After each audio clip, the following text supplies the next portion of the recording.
My name is Michael Schellenberger. I'm president of the Breakthrough Institute. Very happy that all of you made it this afternoon. Very excited about this lunchtime panel. I'll start by introducing our keynote speaker, and I will also introduce our panelists. Our keynote speaker today is Dr. Burton Richter. Dr. Richter won the Nobel Prize for Physics in 1976, along with Sam Ting, for discovering a then unknown subatomic particle, which radically changed our understanding of the subatomic world. In 1963, he became the head of the Stanford Linear Accelerator Center, where he built the particle accelerator with support from the U.S. Atomic Energy Commission.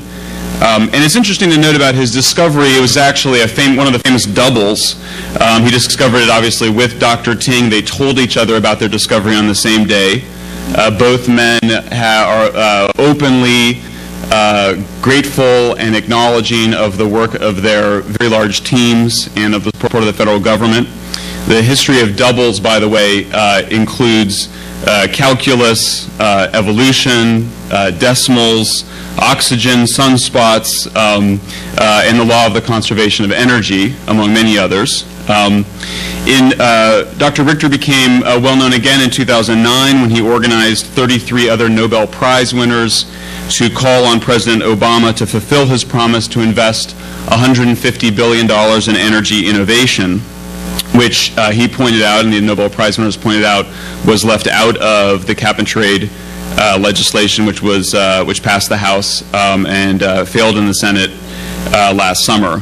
Earlier this year, Dr. Richter published a very, very important book called Smoke and Mirrors. This is a book that walks readers through the energy challenge as it relates to climate change, and a book that was actually called the best book on the subject by the San Francisco Chronicle and many other reviewers. Dr. Richter will be joined to his right by Dr. Nate Lewis. Dr. Lewis is George Argyros Professor of Chemistry at Caltech. In 2008, Dr. Lewis won the prestigious Michael Faraday Medal from the Royal Society of Electrochemistry. Today he is editor-in-chief of the Royal Society's chemistry journal, Energy and Environmental Science. Dr. Lewis did foundational research developing electronic noses, one of which I found out last night flew on the space shuttle. And in 2001, he was invited to speak at Davos, where he gave a talk about the energy challenge, and was a speech that was greatly influenced by Dr. Marty Hoffert to his right. And from then on, Nate has been an outspoken advocate of much more radical energy innovation, a critic of those who suggest that we have all the technologies we need, and has done a really important early stage work in artificial photosynthesis. Also, if he were still alive, we would have up on this panel Richard Smalley. Dr. Richard Smalley also made a series of presentations about what he called the terawatt challenge, the need for many tens of trillions of watts of low carbon or no carbon energy by mid-century in order to reduce emissions and stabilize the climate. And to Dr. Lewis's right is Dr. Marty Hoffert, Professor Emeritus of Physics at New York University. He's also a senior fellow with the Breakthrough Institute. Marty wrote a foundational piece in the journal Nature in 1998, arguing quite conclusively that we do not have all the technologies that we need to replace fossil energy in order to stabilize the climate. That first essay included 11 co-authors. Marty is a great collaborator, working with his student, Dr. Ken Caldera of Stanford, who unfortunately could not be here today because he's accepting an award from the American Geophysical Union. These energy scientists have been saying for many years that we need much more radical innovation, both scientific breakthroughs in technologies like biofuels, batteries, solar PV, as well as incremental improvements in nuclear power in order to replace fossil energy over the next half century to century. Their work was first really comprehensively documented by our moderator today, Andrew Revkin. Andy Revkin has been an environment writer for more than 20 years. He wrote probably one of the best books on the deforestation in the Amazon called The Burning Season, which chronicled the life of the great late forest activist Chico Mendes. Andy wrote a seminal piece in 2006 for the New York Times where he interviewed nearly 50 energy scientists, over 4 dozen leading energy scientists, all of whom told Andy the same thing, which is that we are a long way from having the technologies that we need to replace fossil energy, and that much more money is needed to support energy innovation. So with that, please join me in welcoming Dr. Burt Richter.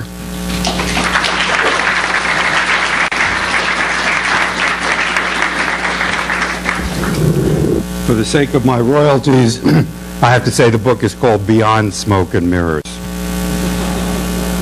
I want to take a different perspective on our problems now. Here we're talking mostly about innovation, what we have to do for new technologies, what we can do tomorrow. I want to talk about what we could do a lot better today. So I was asked to be provocative, and I intend to fulfill my charge. Thinking about being provocative here leads me to ask 3 questions. Have we focused so exclusively on climate change as a justification for action on energy that we have excluded potential allies? My answer is yes. Have we emphasized ultra-green technologies not yet ready for the very big time, and so had our desires for the perfect drive out the available good? Answer to that is also yes. Have we pushed policies that are so narrowly targeted as to prevent much larger and less costly emission reductions to be made in the near term than have been made with the renewables? My answer to that is yes as well. So let's first look at the gridlock in Washington. We have poison politics. We have deniers who believe that the climate change business is all a fraud and is the science community's way to milk more government money out. And we have skeptics who think that climate change danger is exaggerated and say the world will not come to an end if we don't run everything on wind and solar. And besides, there are all those others like China that aren't doing anything, so why should we drive ourselves crazy? That's a situation here. So now I ask myself, can we broaden our approach? Now, actually, we heard a little bit in the last panel about how the approach should be broadened, but I think it has not been so broadened. The energy debate so far has been almost entirely one-dimensional. It's been focused solely on climate change. But the systems that need to be changed are in fact essential to our economy and our national security, as well as to the environment, and there are environmental issues that go beyond climate change. We'll have an easier time getting around the roadblocks to action if we start talking about more than one dimension in our energy program, and thus bring in people who are not natural allies to do anything about climate change. For example, our economy. Our balance of trade deficit and the bill for imported oil are about the same. If you could reduce our imports of oil to 0, you would wipe out the balance of trade deficit. The economy would be good. The Federal Reserve would love you. Interest rates would stay low for a long time. The dollar would be better off. It would be just generally wonderful. So how do you do that? Well, the 35 mile per gallon fuel standard, if it was in effect now and all the cars were that way, would save you $100 billion a year on the balance of trade deficit. 50 mile per gallon standard, which the auto companies know how to do, would save you $200 billion. Run them all on electricity, you save the whole thing. National security. We heard from the Department of Defense speaker earlier about national security issues, but just think about our influence in the Middle East. Would it be much larger if we didn't need a lot of imported oil? The military uses hundreds of gallons of fuel to get a single gallon to the front line. Efficiency is terrific for them. Navy and Air Force have a program now where they want to be early customers for what's called drop-in biofuels, things where you can just put them in the tank and your truck will drive away, your tank will drive away, or your airplane will fly. That can stimulate investments. But the one-dimensional focus on climate change as the only reason to do major action in Congress, I think, is partly to do with our stalemate. Multidimensional might pick up support, but all is not gloom and doom. There's a fourth dimension besides the economy, national security, and the environment, and that fourth dimension, what you want me to do?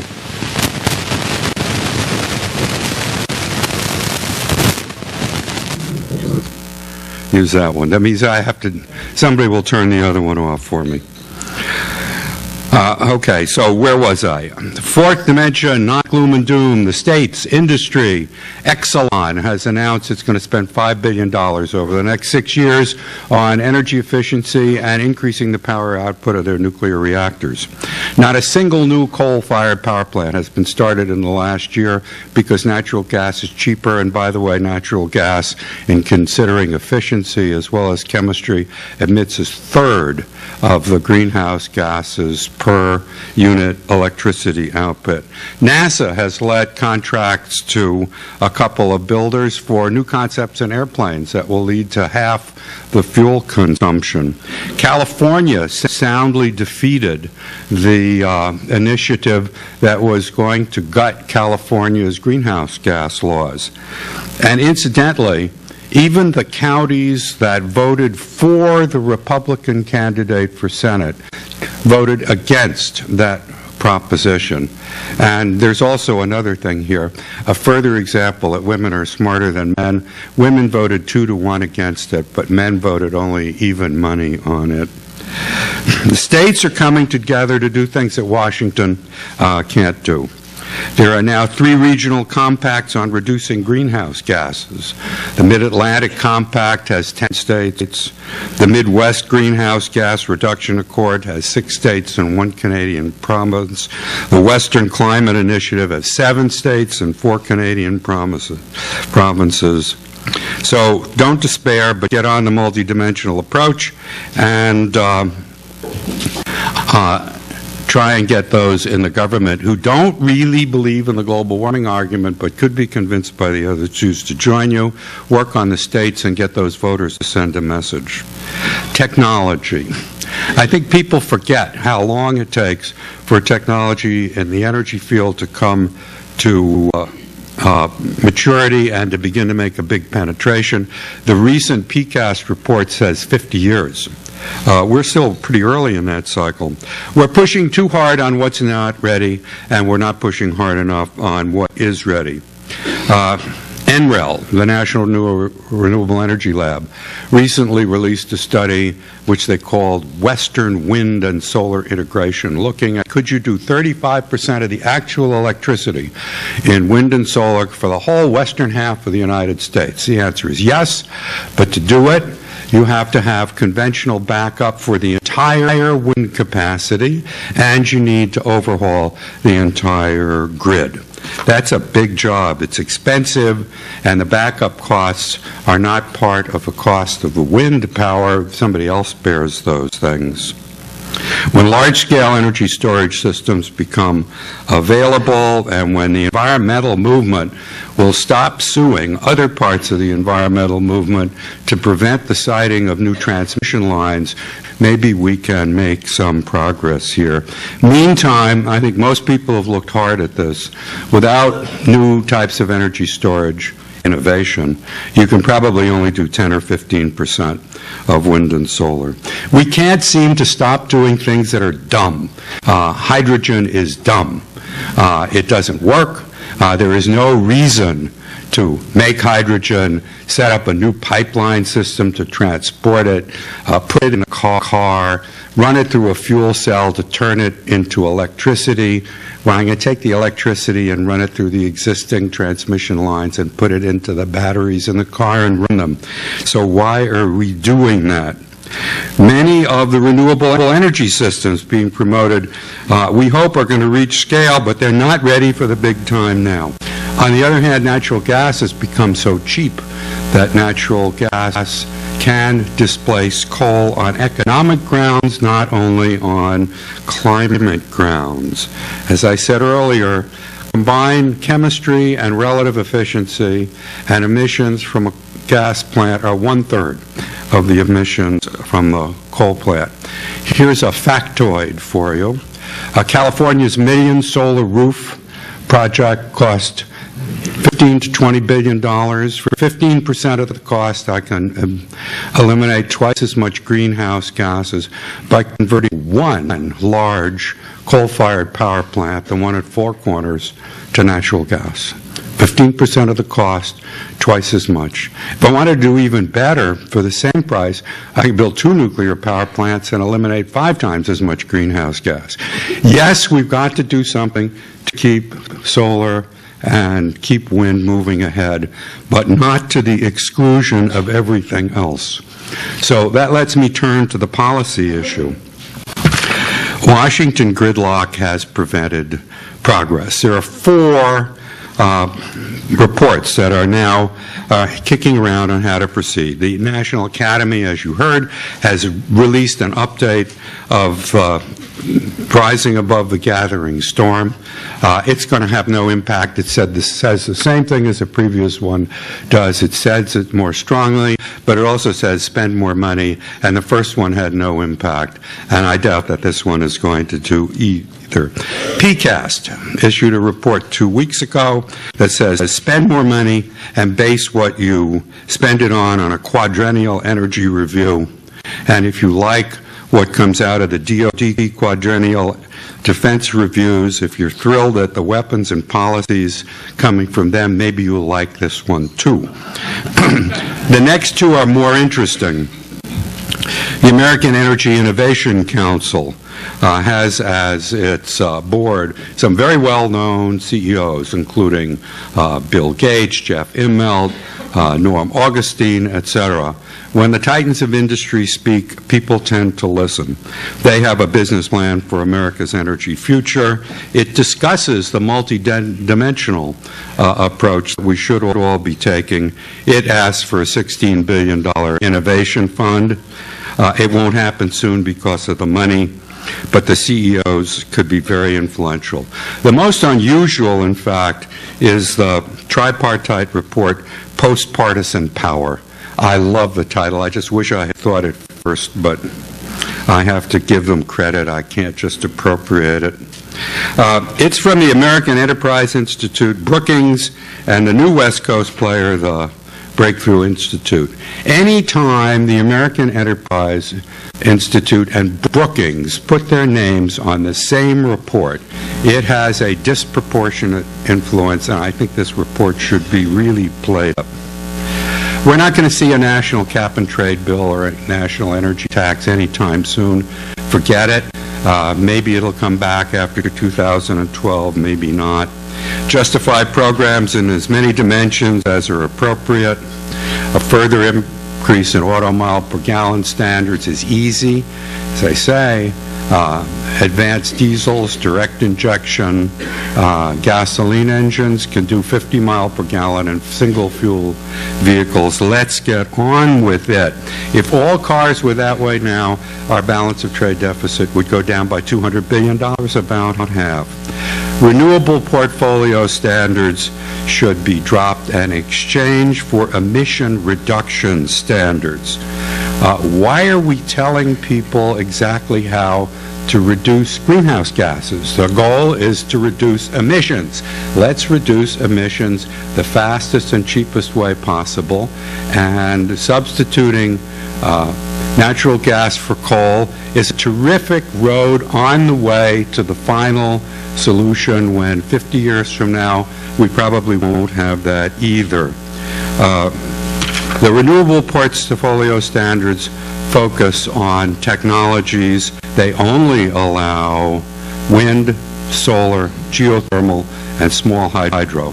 The only kosher things that you can get any credit for. Don't be too clever by half, as the Brits say. California has its low-carbon fuel standard. This is an example of too clever by half. The theory behind it is I'm going to take a fuel, you pick any one you want, gasoline, diesel, what have you, and I'm going to take the total emissions that come from 1 megajoule worth of that fuel. That includes all the emissions required in producing it. Purpose of this is to discourage Canadian tar sands. Canadian tar sands, you need a lot of energy to get the stuff out of the ground. They count that too. They say, all right, you're going to have to reduce it 10% by 2020. But why? If I just change to diesel engines, I'll reduce it by 25%. If I change all the cars to hybrids, I'll reduce it by 50%. What are we doing telling people how to implement the goals? The environmental movement, with apologies I say this, simply doesn't know enough about how to do it. The environmental movement knows about what we need to do, but I don't think we know enough about the how to be as proscriptive as we would like to be. Let's work the efficiency side. Let's work things that are ready for the big time. Nuclear, whether they're small modular or big ones. Gas for coal. And let's get started on large-scale reductions in emissions that can be done at much lower cost with the technology that exists today. That's not to say stop innovating, because we need those innovations for tomorrow. We're not going to make it to 2050 goals of 80% reduction in emissions with the technologies that are scalable today, but we can start a lot faster, and the less stuff we put up there, the easier the problem is to solve ultimately. So my last question is, can environmental organizations, scientific organizations, business organizations, and policy organizations put together a coherent message that looks both at what we can do now and what we have to learn to do in the future? It's not easy, but it's the only way we're going to turn things around. Thank you.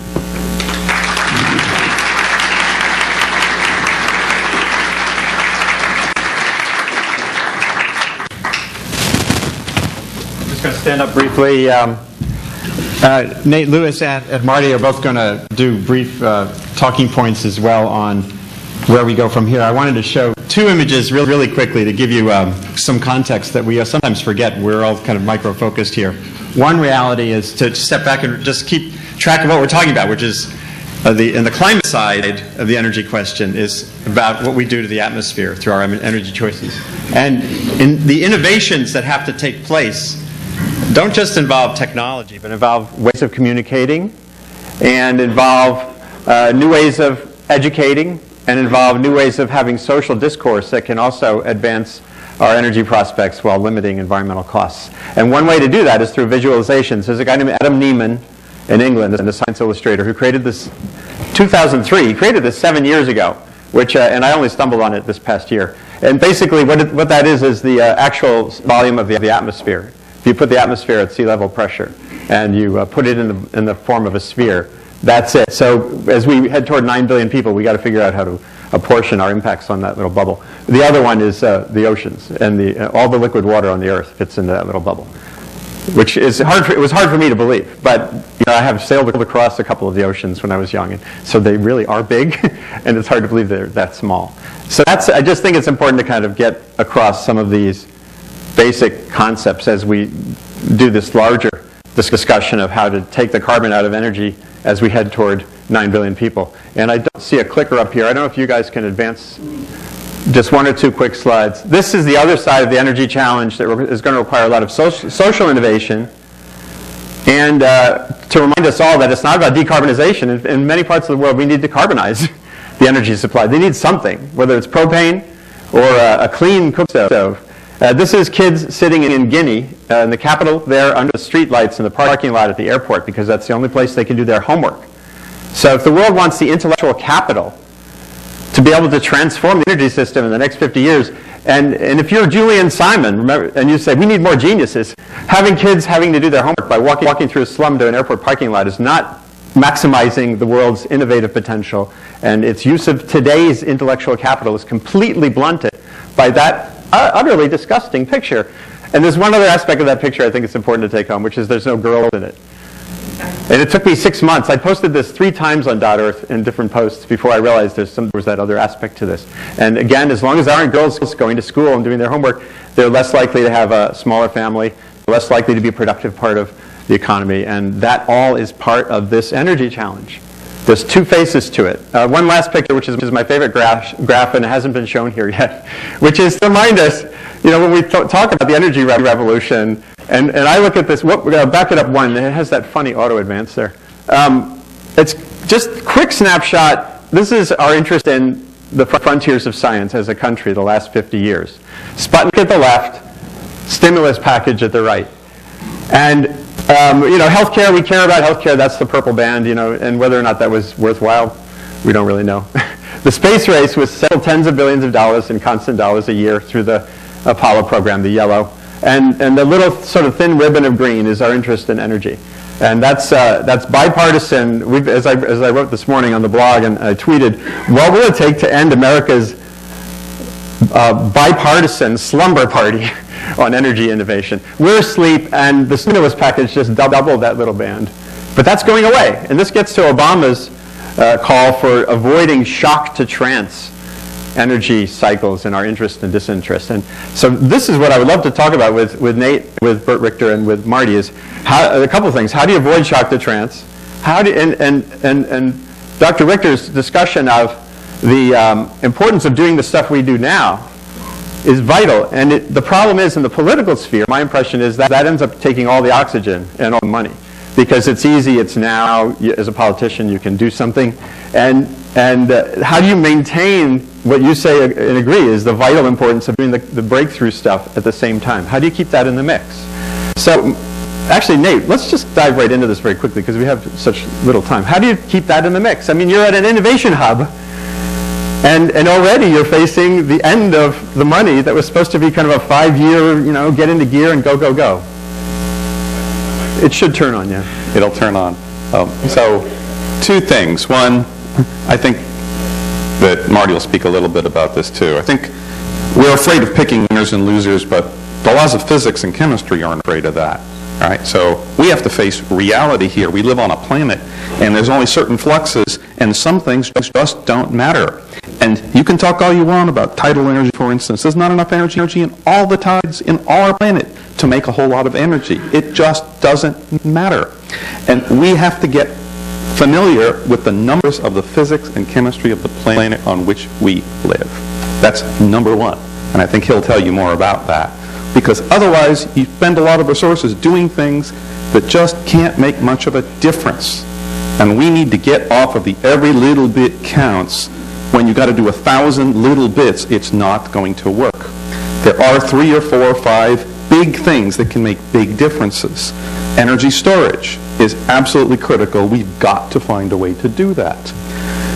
I personally think we should be doing more in batteries, but at the same time, let's think about that.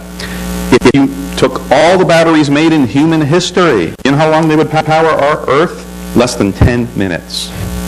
That's it. So, in part, that's because the energy density of batteries is low compared to chemical fuels. In fact, 200 watt-hours per kilogram in a battery, 13,000 watt-hours per kilogram in gasoline. You don't need to know much more to know why it's going to be hard to move a long range in an electric car. If you ask people, the engineers working on batteries, what they do, they'll tell you that what they do is they are package shops. They take the battery chemistry that's been developed, tried and true, and incrementally repackage it and improve it. Nobody really works on new chemistry to make new batteries that could be 5 times higher energy density than the ones we now have. That's not what a battery manufacturing industry does. All right? You want to lower the cost of batteries? 3/4 of the cost of a battery right now in lithium-ion batteries is raw materials. 3/4 of the cost is the raw materials. How much can it go down if you make it go to scale? Who is working on the next generation of new materials? That's what I do. I work on batteries, but I do want to tell you how inventions really happen, because I saw the program and I think I'm the only practicing actual scientist on the program. I'm going to go back to my lab tomorrow and I'm going to continue to work on doing something about inventing this problem. Anyone else in the room in that mode? Is there Working anyone? Science going back to a bench tomorrow? There's one. Yeah, cool. Good. So how does this really work? I think it's really... 10 years ago, I wasn't working in energy because oil was $8 a barrel, nobody cared, and there was no funding. It's pretty simple. I started work on it again at the crust, starting the tide, saw the interesting. And about 5 years ago, we had a kind of crazy idea that we weren't going to make solar cells out of planar materials. We were going to make them out of rods. We were going to do that because we thought we could make them really cheap. And in addition, we thought we could make them like hairs in a hairbrush. And then everybody says single crystal silicon's too brittle. It is, so we'll make it little rods in a piece of plastic and you can roll them up. Turns out this idea actually works. Well, tomorrow I'm going to go back and figure out the density of these rods and how to grow them. How did we do this in the first place? Because somebody 5 years earlier, under National Science Foundation support, figured out how to develop catalysts that could grow rods. Nobody figured out if you could grow rods, you might make solar panels. Was that foundation work focused on photovoltaics? No, and it wasn't an energy program to get to $1 a watt. Right. It wasn't anything to do with that. Right. We developed this thing. It's now maybe going to go commercial. We're going to stop doing it because our job is done. I'm now really interested in taking this and making fuel, because the Energy Innovation Hub that I'm principal investigator of is really interested in doing magic. We're interested in taking sunlight and directly making fuel. The only way we know how to do that is with a plant. But we know the trades of biofuels, food for fuels, other good and bad things. We know we can do that 10 times more efficiently in the lab than the fastest growing plant.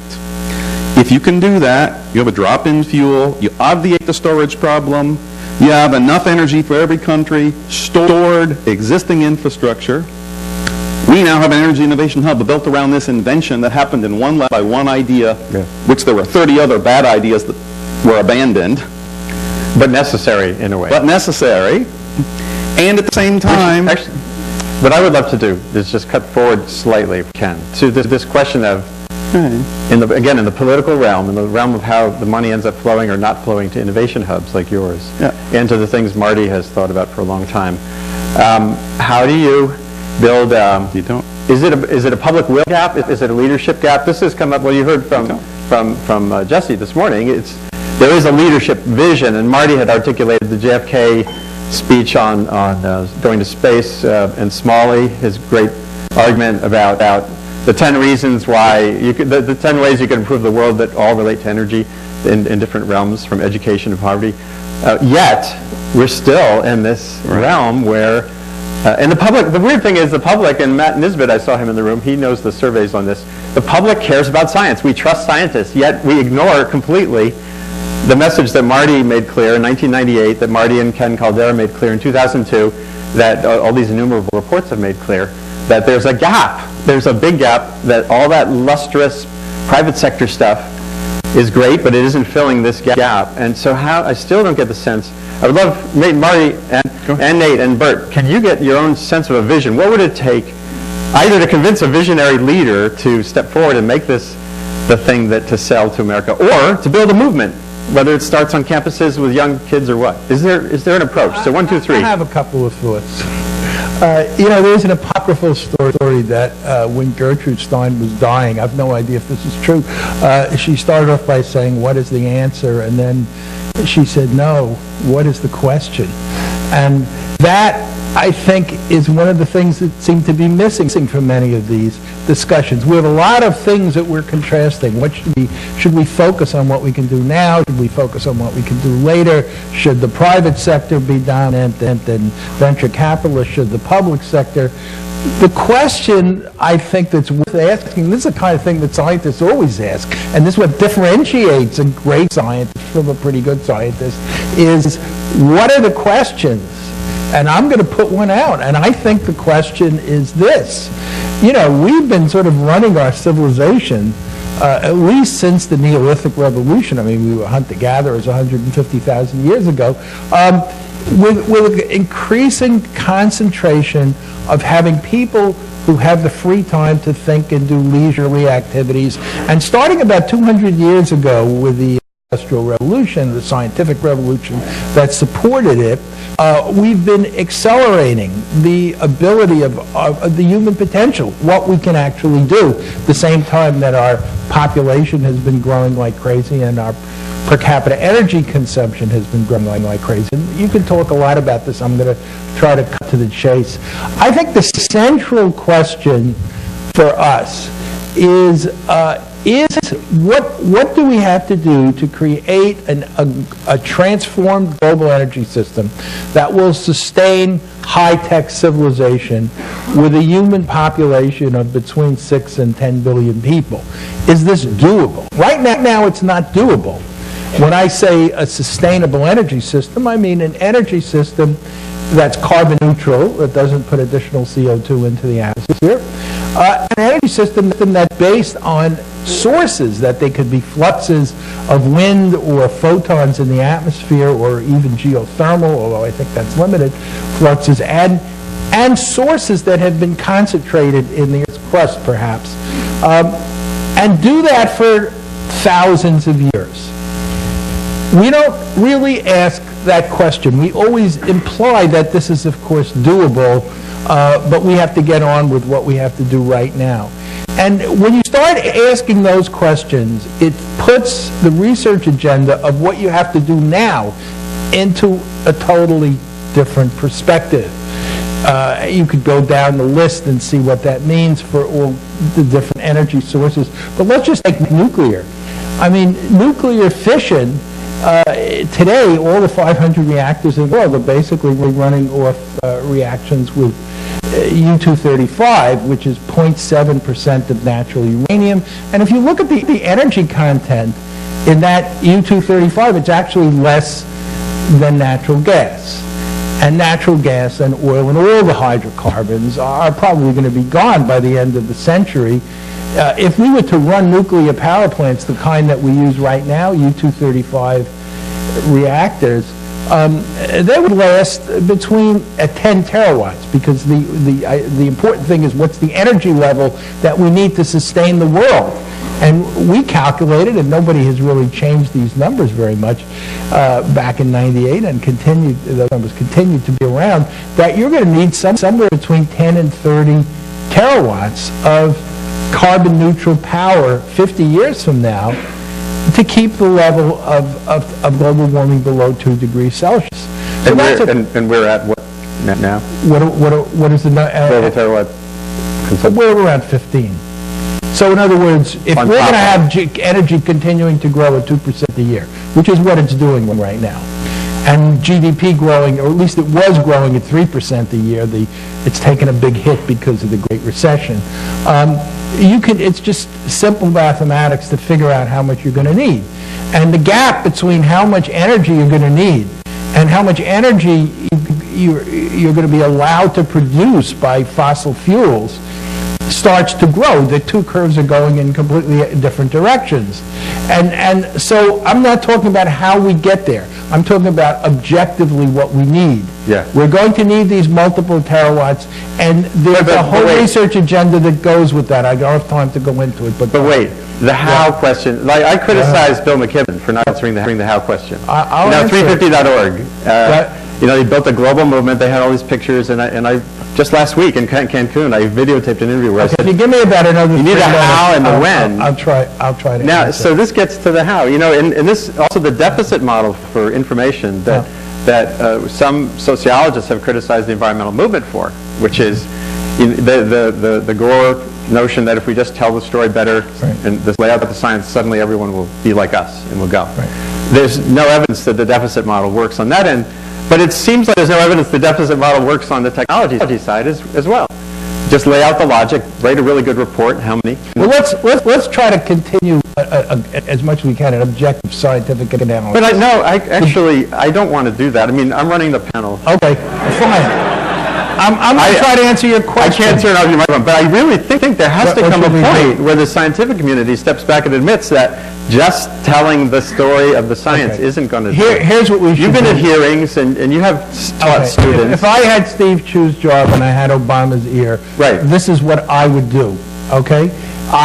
First thing I would do is I would raise the office of the Secretary of Energy to a senior cabinet level equal to Secretary of Defense or Secretary of State, and I would move a lot of the operations into the West Wing of the White House, and I would, if I was Obama, I would talk to these guys every day and see how they're doing. I would change the mission statements of the Department of Energy, the Department of Defense, and NASA to be the development, or have a large part of their work to be the development of alternative energy systems, to create the options in alternative energy systems. I would base this on history. The fact that FDR in World War II in the late 1930s, we were producing about 3,000 airplanes a year.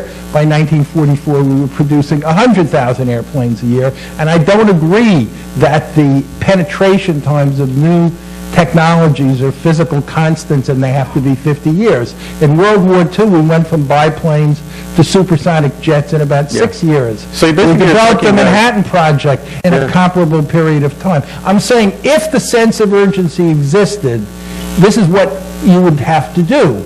I would basically create within the Department of Energy a series of technology challenges. These would be similar to building the bomb, and I'd have maybe a few of them. I'd have the analog of a uranium bomb and a plutonium bomb in two different groups.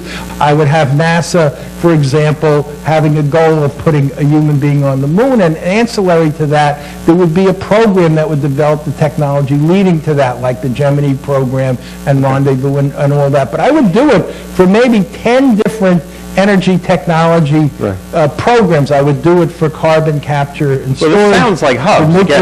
No, it's not hubs, because the way the program would work, because we need, of course, to develop entrepreneurial small companies as well as big companies. But so it would be funded. It would be like the Apollo program in a sense, or even like the Carter's Energy Independence program, in the sense that the money would be coming from the government, and a lot of the large-scale program management would come from the government, but the people actually doing the work would be in companies, and it would be open-ended, so there would be an interaction between the government and the private sector. Well, Obama just walked into the room. He's got only 1 minute. Now, I know this is controversial. So what would you say? I would say the problem is that everybody's trying to micromanage the Department of Energy, and they don't try and micromanage the Department of Defense. So every person in the White House and in Congress has their own pet program, and they want to fund this line or that line because somebody's told them it's marvelous or it's good for their state. But in fact, the Department of Energy does not have the power now to do the best things. They can do what the congressional budget process limits them to. Compare that to DOD. DOD gets a big budget. DARPA spends a huge amount of money. The services spend a huge amount of money on R&D, and you don't see it parsed line by line. You don't see energy hubs as a specific line. I think also the notion of elevating the DOE to a super cabinet state is just wrong. The Atomic Energy Commission worked a lot better than DOD, and it worked a lot better because it was bipartisan and it wasn't political. And right now, DOE is very political. And if you look at what Steve Chu spends most of his time doing, it's off on the trail selling the department's energy programs politically. Yes, we need innovation. We need to spend a lot of money on innovation. But also, we need to get the people who don't really understand the details out of the business of trying to specify the details of our energy program. Nate. Yeah, well, remember, Obama's in the room, but now there's only 45 seconds. I already gave you an article on what to tell him. I have 30 seconds. Which I haven't posted yet. I did this thing, and actually, email me, revkin@gmail.com. I have this post I'm like 6 months overdue to put up with your Obama elevator moment. You're in a White House tour, and one of those weird things happens, and you're in the elevator with Obama and three Secret Service guys. What do you say about this issue? So I will write that. I will post that soon. Nate, what would you say? We have a $1.5 trillion a year energy business in this country. If you want to change that and go down as maybe one of the greatest presidents in history for eliminating our dependence on foreign oil, for bringing us energy security and national security, you can't do it on $5 billion a year. You have no chance. We have to get serious about measuring the commitment with respect to meeting the scale of the challenge. And if you do that, you can argue about how you do it structurally, whether it's the White House or somewhere else. I think if you turn our scientists and engineers and technology and infrastructure loose, we are going to solve the problem. If you tie our arms behind our backs and talk about it but don't do anything about it, we are never going to get there. He's holding the door. He's not leaving. You got his attention. And he's saying, now, how do I sell this in Congress? Because look, tell them a little bit quickly about the issue with a hub. Just 5 years of money for a specific thing with a decent chance of success, and it's still almost impossible. Okay. So he says to you, you're running one of these hubs, so how can I get the money from Congress? I haven't been able to do that, even for the energy education program. Well, what do you want me to say? It's $22 million in the first year. It's supposed to be 25 in years 2 through 5. Congressional math says 16 or 12 is the same as 25, because that's what our mark is in the second year. Of course, if you're in a hub, 2/3 funding is 2/3 to the 4th power of the amount of work you can do, because if you can't develop as many things early stage, you can't hire enough people to scout them out, and you can't develop them, and you can't build prototypes. So we're going to do 1/4 of the work for 2/3 of the budget, except that I know what I can do. I can tomorrow get the same budget I have lined up 50 Chinese scientists who want to come for free. So we can build the infrastructure and train them how to take our R&D and go outsource it and manufacture it while we lose it immediately. If you want America to lead, you have to actually give us the tools and capabilities so we can do what we do best. Now, Steve Chu has just walked into the corridor next to the elevator, and he said, wait a minute, but I've been selling the Sputnik thing as competing with China. Why do we want to cooperate with China? And this gets a big issue about global, where does the rest of the world come in making these breakthroughs happen? Marty, and then quickly maybe each one of you. I think it comes back to the question of what the question is and what we're trying to accomplish. And I think you can only get to that with a political movement. As long as the U.S. is polarized into this incredibly artificial, in my opinion, axis of liberal versus libertarian or free market versus government, I don't think it accurately describes the way our system works. What is China? China is the most aggressive capitalist system in the world.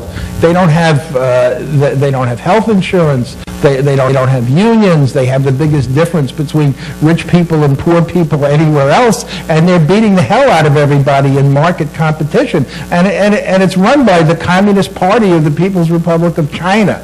I mean, we still have those kinds of arguments which don't describe what's going on. I'm bringing a different dimension, or trying to at least, that there's a rational, quote, rational way of looking at this, which is based on technologists, people trained as engineers or scientists who have that point of view. I see the conflict in a way, with due regard to everyone who might be offended, as geeks versus wonks. I mean, there's a big wonk. Well, that's a pretty small fight. compared to the rest of America. It may be a small fight, but it does influence the kinds of policies that are put forth by think tanks and that ultimately get reflected in the legislation. I mean, cap and trade came almost entirely out of the NGOs, environment conventional NGOs. And that's one of the reasons I like what Breakthrough Institute is doing. Almost alone, they said, wait a minute, this is not going anywhere. We're not going to get out of this problem, which is an objectively real problem of climate change, unless we look at the problem in a different way. Now, I'm not going to get sucked into the argument about whether the policy from a right-wing or a left-wing point of view is better, because I think both of those ideas are bankrupt and don't apply to the world. I think we need something new, and we need to implement it by political action. Scientists and engineers have to get much more into the fray, and they don't want to. They don't have the personality in general to do that. Okay, that's... Nate, do you think that they don't have the personality to do that, or is there a responsibility thing that overcomes that, or what? I think I actually agree with what Bert said here. I think you have to do this multidimensionally, but people have to understand that this is not purely a market force issue. The market's not going to take care of it by itself. We've got plenty of fossil energy for a long time. Prices will stay low. Oil companies are doing a great job at finding us more resources from wherever it is in the ground. If all you care about is the price of energy, then you don't do very much for a long time. If you care about it for a lot of other reasons, then you have to, from this multi-angle approach, build a consensus that this problem really matters, and solving it in 100 years is 99 years too late, and we got to do it now. And Bert, is there some aspect of this? Well, I think I said in my presentation that there is no red-blue divide over energy in the United States. There is only a divide in Washington. And if you face the fact that it is only in Washington, then I agree with Marty that you've got to start working this politically, and the states have to let their representatives in Washington know that they're going to suffer if they continue in the present partisan stupidities, because that's what they are, partisan stupidities. We have good salesmen. Nate is a terrific salesman.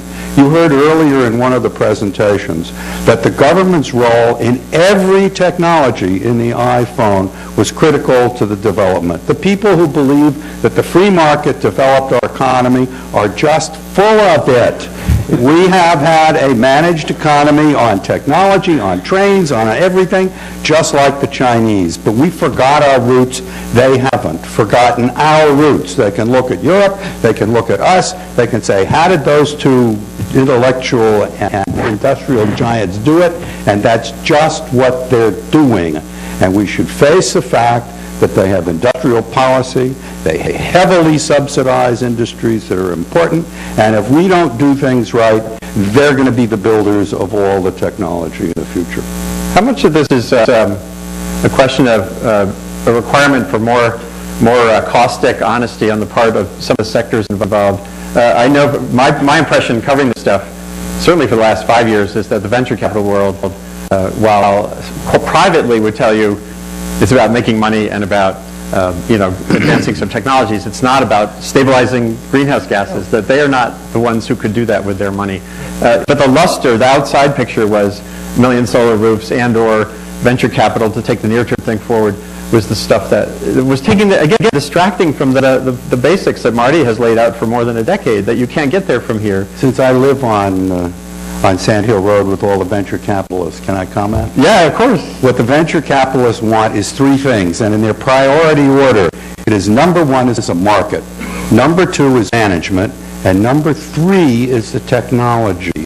You give them a market and a decent management, and they're going to put money in it. You may not know it, but their private money is going into fusion alternatives to tokamaks.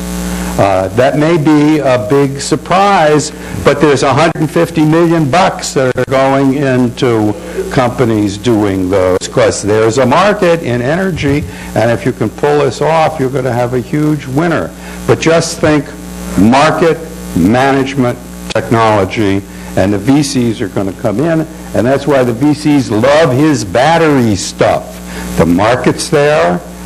They'll put together a management team, and Nate's going to supply the technology at the bottom, and that's going to make it go. So we're all done then? Not quite, no. This really gets down to why people do anything. It's a motivational issue. And I mean, I would certainly not discount the effect of doing something that's very cool, particularly in a Silicon Valley context. I mean, some of you may know that we're interested in promoting a technology called space-based solar power, collecting solar energy in orbit and making it available at the surface of the Earth, either by mirrors or microwaves or lasers, and I won't belabor it. But when we give talks on this, when I give talks on this, I find that a lot of young people are very, very excited by this prospect.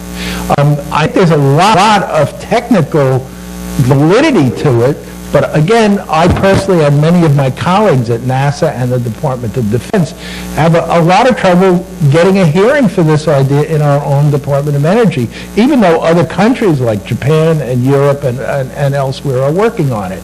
And I think this is a complex issue if it's just a matter of money.